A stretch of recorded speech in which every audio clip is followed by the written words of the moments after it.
Assalamualaikum warahmatullahi wabarakatuh. Salam sejahtera buat kita semua. Perkenalkan, saya Alfarianda, mahasiswa Universitas Riau, Prodi Administrasi Publik, tahun angkatan 2020, dengan nomor NIM 20011110516. Baiklah, di sini saya akan menjawab beberapa pertanyaan dari soal ujian akhir semester di mata kuliah Studi Birokrasi Publik dengan dosen pembimbing Bapak Dedi Kusuma Habibi, SIP MPA. Nah, baiklah, sebelumnya saya akan membacakan soalnya terlebih dahulu. Soal yang pertama, menurut saudara, apa yang dimaksud dengan hal-hal sebagai berikut? Poin A, pengertian governance, partnership governance. Poin B, sebutkan dan jelaskan manfaat partisipasi dalam penyelenggaraan pemerintahan. Poin C, bagaimana mewujudkan partisipatif berbagai aktor dalam penyelenggaraan pemerintahan. Soal yang kedua, sebutkan pengertian transparansi dan indikator yang digunakan untuk menilai penyelenggaraan pemerintahan yang transparan dan akuntabilitas. Soal yang ketiga, sebutkan dan jelaskan urgensi perlunya perbaikan birokrasi. Faktor apa saja yang mempengaruhi reformasi birokrasi, serta reformasi birokrasi seperti apa yang diharapkan oleh masyarakat. Soal yang keempat, sebutkan dan jelaskan konsep atau teori tentang kepercayaan publik, etika publik, dan bagaimana mewujudkan konsep atau teori tersebut di dalam penyelenggaraan pemerintahan.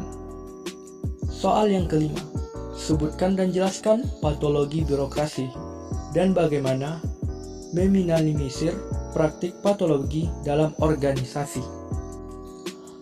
Jawabannya, soal nomor 1, poin A. Governance memiliki arti seluruh mekanisme, proses, dan lembaga-lembaga di mana warga dan kelompok masyarakat mengutarakan kepentingan mereka, menggunakan hak hukum, memenuhi kewajiban, serta menjembatani perbedaan-perbedaan di antara mereka. Partnership governance merupakan suatu kesepakatan di kalangan dan di antara akademisi dan praktisi internasional bahwa kualitas tata pemerintahan sangat menentukan tercapainya tujuan pembangunan manusia. Poin B, partisipasi masyarakat dalam penyelenggaraan pemerintahan daerah yang selanjutnya disebut partisipasi masyarakat adalah peran serta masyarakat untuk menyalurkan aspirasi, pemikiran, dan kepentingannya dalam penyelenggaraan pemerintahan daerah.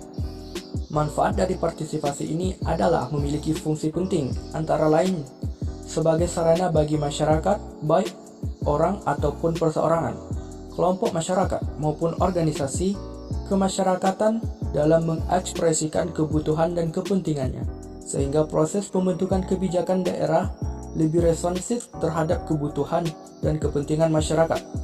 Partisipasi masyarakat juga merupakan hal penting dalam mewujudkan kepedulian dan dukungan masyarakat untuk keberhasilan pembangunan daerahnya.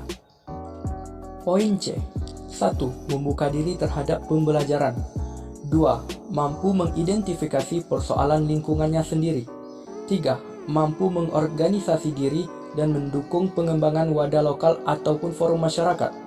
4. Melakukan dan mengawasi pemanfaatan ruang sesuai ketentuan yang berlaku. 5. Berperan aktif dalam kegiatan perlibatan masyarakat, baik berupa pemberian masukan, pengajuan keberatan, penyelenggaraan konsultasi, dan lain sebagainya. Jawaban dari soal nomor 2. Transparansi. Transparansi sendiri memiliki arti keterbukaan dalam proses perencanaan, penyusunan, pelaksanaan anggaran. Dengan demikian, dapat disimpulkan, transparansi adalah prinsip yang menjamin hak masyarakat untuk memperoleh akses informasi yang benar, jujur, dan tidak diskriminatif tentang penyelenggaraan sebuah organisasi dan hasil-hasil yang dicapai oleh organisasi dalam memperhatikan perlindungan hak atas pribadi, golongan, dan rahasia negara. Adapun indikator yang digunakan adalah 1. Transparansi, 2. Partisipasi, 3. Akuntabilitas, 4. Koordinasi.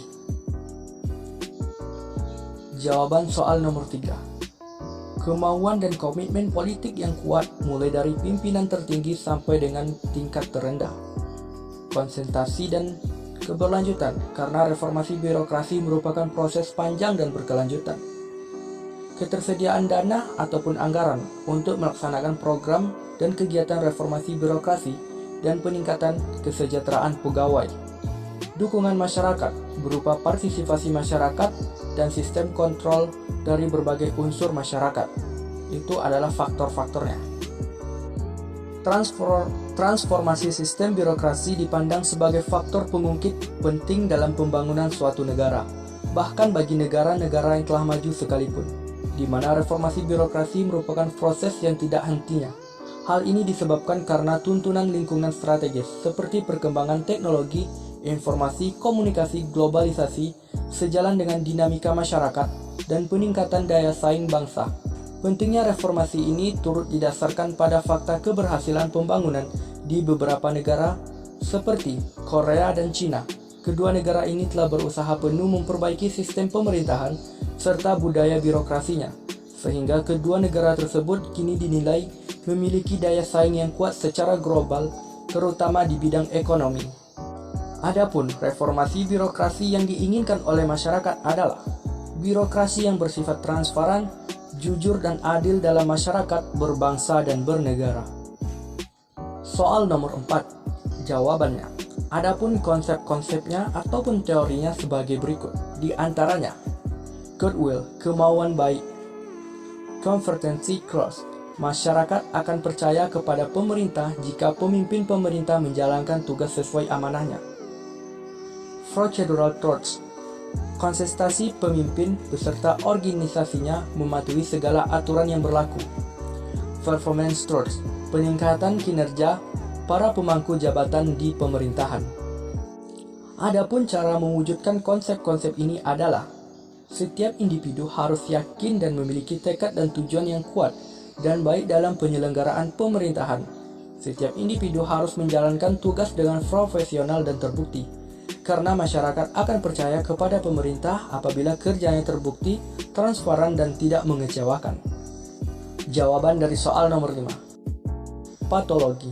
Patologi birokrasi atau penyakit birokrasi merupakan penyimpangan-penyimpangan yang terjadi di dalam suatu birokrasi. Penyebab timbulnya patologi birokrasi adalah adanya interaksi yang salah antara struktur dan faktor-faktor lingkungannya.